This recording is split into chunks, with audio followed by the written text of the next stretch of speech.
30 ville venete, tanto per dirne una, o bellissime opere d'arte, siamo una città d'arte e poi non siamo un paesino ma siamo una città di 30.000 abitanti quasi. Rimate un po' piccato il sindaco di Mogliano alla descrizione che ha fatto Bebe Vio della sua città e lo fa nel giorno in cui orgogliosamente inaugura la ristrutturazione delle elementari di via Olme, ma soprattutto di una delle palestre storiche di Mogliano dove il volley è di casa.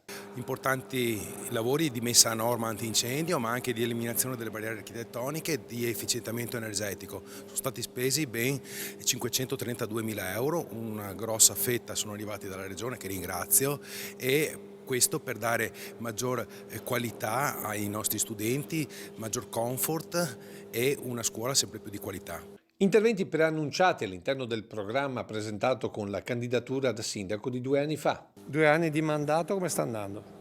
Sta andando bene, in questi primi 2 anni ci siamo concentrati molto sulle scuole, quindi i lavori pubblici hanno lavorato tanto per sistemare, mettere a norma e migliorare le nostre scuole, i nostri edifici e adesso ci stiamo concentrando soprattutto su viabilità, piste ciclabili. Tappe di un impegno costante che le affermazioni di Bebe Vio hanno però un po' sbiadito, irritando non solo il sindaco ma tutti i cittadini.